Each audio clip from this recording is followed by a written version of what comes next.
270억짜리 공중저택 지어놓고 단 하루도 못 산 억만장자. 여러분, 혹시 집을 지어놓고 단 하루도 살지 못한 채 도망가야 했던 억만장자 이야기를 들어보셨나요?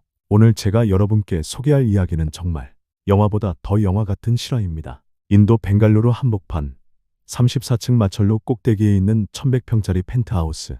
270억 원을 들여 지은 이 집은 360도 파노라마 뷰의 개인 헬리패드, 인피니티 풀까지 갖춘 말 그대로 하늘 위의 궁전이었습니다. 그런데 이 집, 지금 텅 비어 있습니다. 아니, 정확히는 완공된 지 거의 10년이 다 되어 가는데 집주인이 단 한 번도 발을 들여놓지 못했죠. 집주인의 이름은 비자이 말리아. 한때 인도의 개츠비라 불렸던 이 남자는 대체 왜 자신이 평생 꿈꾸던 꿈의 저택에 살지 못하게 된 걸까요?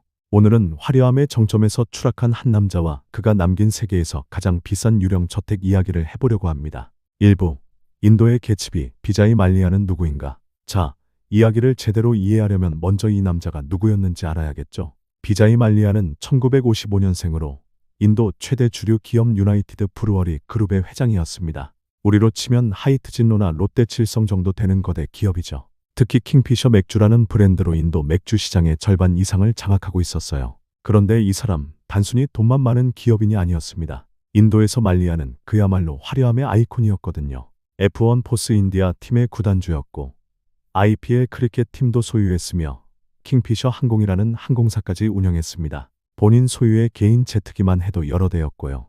파티는 또 어땠냐면요. 말리아가 여는 파티에는 할리우드 스타들이 줄줄이 참석했습니다. 빌보드 차트 1위 가수들이 그의 생일 파티에서 공연을 했고 세계적인 모델들이 그의 행사에 등장했죠. 그의 별명이 인도의 플레이보이였을 정도니까요. 실제로 2006년에는 63세의 나이에 28세의 모델과 재혼해서 화제가 되기도 했습니다. 이 정도면 감이 오시죠? 그냥 부자가 아니라 화려함 그 자체를 즐기는 라이프 스타일의 상징이었던 거예요.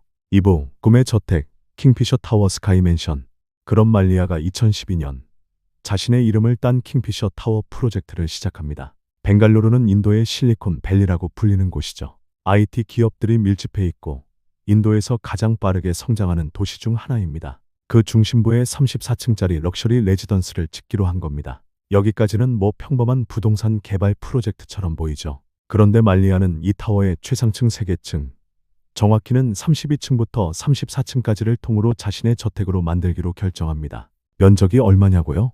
무려 3,700제곱미터. 우리식으로 환산하면 약 1,100평입니다. 아파트 한 가구가 아니라 웬만한 오피스 빌딩 3개층을 통째로 집으로 만든 거예요. 설계는 세계적인 건축 디자인 회사에 맡겼습니다. 인테리어에만 수백억 원이 들어갔는데요. 어떤 것들이 들어갔는지 볼까요? 먼저 360도 전망을 자랑하는 거실. 바닥부터 천장까지 통유리로 되어 있어서 벵갈루루 시내가 한눈에 내려다 보입니다. 밤이 되면 말 그대로 도시의 불빛이 발 아래 펼쳐지는 거죠. 그 다음 34층 루프탑에 설치된 인피니티 풀. 수영을 하다 보면 물과 하늘이 맞닿은 것처럼 보이는 그 유명한 인피니티 풀입니다. 거기 누워서 하늘을 보면 상상만 해도 환상적이지 않나요?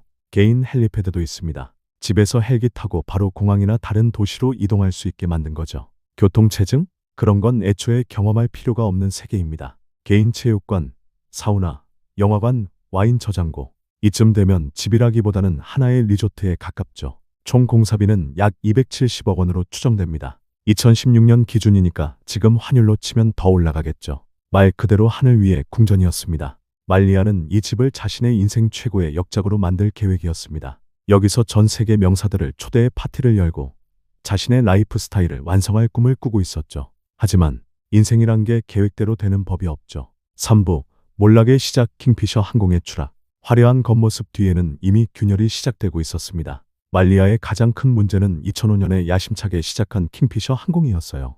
그는 항공업에 뛰어들면서 인도의 진정한 프리미엄 항공 서비스를 선보이겠다고 큰소리쳤습니다. 실제로 킹피셔 항공은 초기에 화제를 모았어요. 기내식은 5성급 호텔 수준이었고 승무원 유니폼은 유명 디자이너가 디자인했으며 좌석은 다른 항공사보다 훨씬 넓고 편안했죠. 문제는 항공업이 돈 먹는 하마라는 거였습니다. 새 비행기 구매, 공항 이착륙 비용, 유류비, 인건비, 돈이 물 새듯 빠져나갔어요. 게다가 2008년 글로벌 금융위기까지 터지면서 승객 수는 급감했고 유가는 폭등했습니다. 말리아는 자신의 다른 사업에서 돈을 끌어다 항공사에 퍼부었습니다.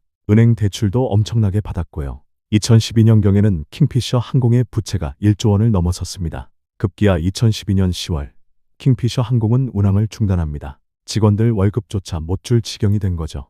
공항에는 발이 묶인 승객들이 넘쳐났고 직원들은 월급을 달라며 시위를 벌였습니다. 그런데 말리아는 뭘 하고 있었냐고요? 같은 시기에 270억짜리 펜트하우스 공사를 계속 진행하고 있었습니다. 자기 회사 직원들은 월급을 못 받고 있는데 본인은 하늘 위 궁전을 짓고 있었던 거예요. 당연히 여론은 악화됐죠. 인도 국민들은 분노했습니다. 저 사람은 직원들 월급도 못 주면서 어떻게 수백억짜리 집을 짓느냐 는 비난이 쏟아졌어요. 하지만 더 큰 문제가 남아 있었습니다. 은행 대출금이었죠. 사부, 금융 사기 혐의와 도피, 킹피셔 항공이 파산하면서 말리아가 은행에서 빌린 돈이 수면 위로 드러나기 시작했습니다.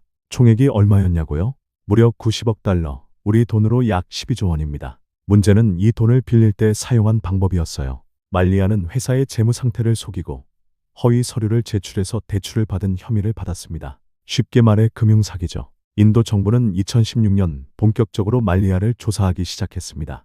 여권 압수 명령이 내려졌고 체포영장이 발부됐어요. 그런데 이미 말리아는 인도를 떠난 뒤였습니다.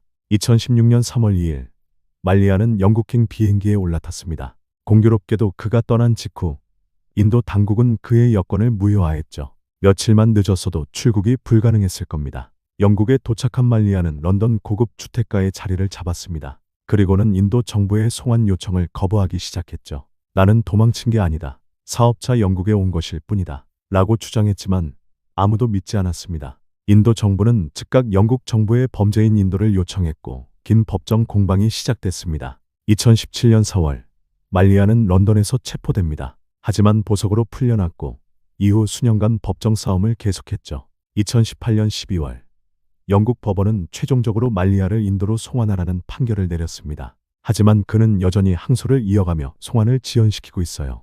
그 사이 인도에서는 말리아의 모든 자산이 압류됐습니다. 저택들, 자동차 컬렉션, 미술품 그리고 그가 단 한 번도 발을 들여놓지 못한 270억짜리 스카이 맨션까지.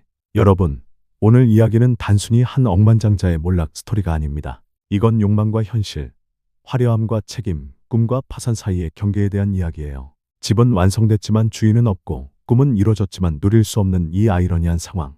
270억짜리 공중저택은 지금도 벵갈루루 하늘 위에서 텅 빈 채로 서 있습니다. 마치 경고하듯이 말이죠. 화려함에는 대가가 따른다고. 여러분은 이 이야기에서 무엇을 느끼셨나요? 댓글로 의견 남겨주세요. 그럼 다음 영상에서 뵙겠습니다.